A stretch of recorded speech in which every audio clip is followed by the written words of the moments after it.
Hello and welcome back to my 30 videos in 30 day series. Today's video I'm going to make a crate to hold some of my records in. I'm going to make this crate using completely reclaimed materials. The materials I'm going to use are these drawer sides, drawer fronts, and then the drawer bottoms from an old dresser slash bed unit that I got for free. A lot of times when I get free furniture, when I see furniture on the side of the road, I don't look at it as a whole piece of furniture. A lot of times as a whole piece of furniture it's garbage. It's a reason that it's in the garbage. I always look at reclaimed materials. I look at it as a whole bunch of pieces. What can I disassemble this into? A very ugly cabinet may still have good hinges or good drawer slides on it. Free furniture, free on the side of the road, things that are made out of wood. I also think of heat. I live in Minnesota and I heat my shop with a wood stove. So if I look at a piece of furniture and it has good hinges and it may have a good top, but 80% of that piece of furniture is no better than firewood, I can look at a piece of furniture as 2 days worth of heat, a top to make 2 shelves out of, and a pair of hinges for a later date.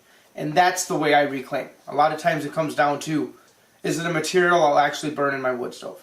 Stick around and let's turn these drawers into crates.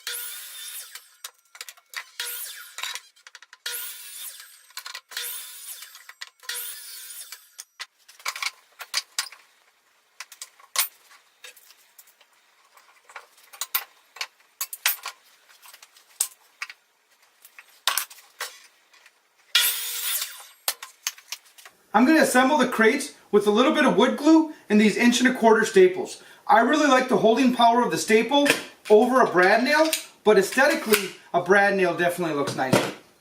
For a crate, I don't really mind the look of the staple though.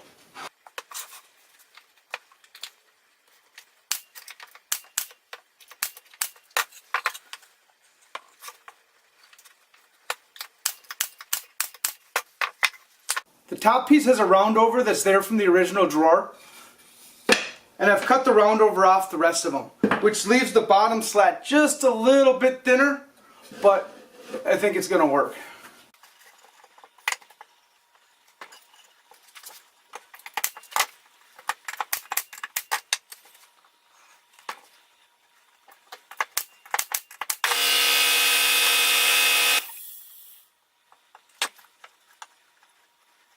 After installing the top and bottom slats, I just eyeball the other two.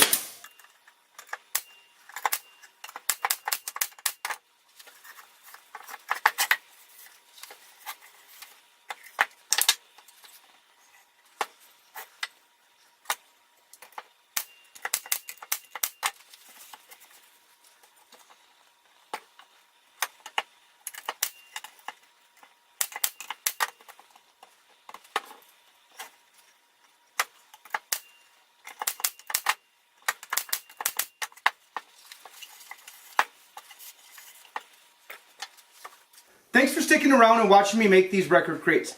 My daughter has fairly narrow shelves in her room, and she wanted some crates to hold records on them that weren't as thick and as deep as the standard milk crate that we keep records in. So I'm hoping that these work pretty well. They'll allow you to put, I got a dozen records in this one right now. You could probably put 15 or 20 in and still be able to flip through and see what you can find.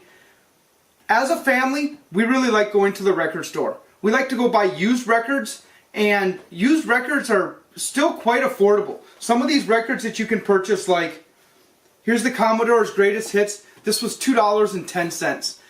Yes, there may be a couple scratches on it. Yeah, the cardboard is, it's showing its wear, but then again, it's also probably show its age. It's from 1978. I really like the nostalgia of the record. I don't know, they're just kind of fun, and as a family we really enjoy records. What we really enjoy is click-clacking through the records at the record store, walking away with, we'll each walk away with 4 or 5 records, cost what it would cost to go to the movies, and instead we've spent an hour, hour and a half click-clacking through used records and have something to keep at the end of the day.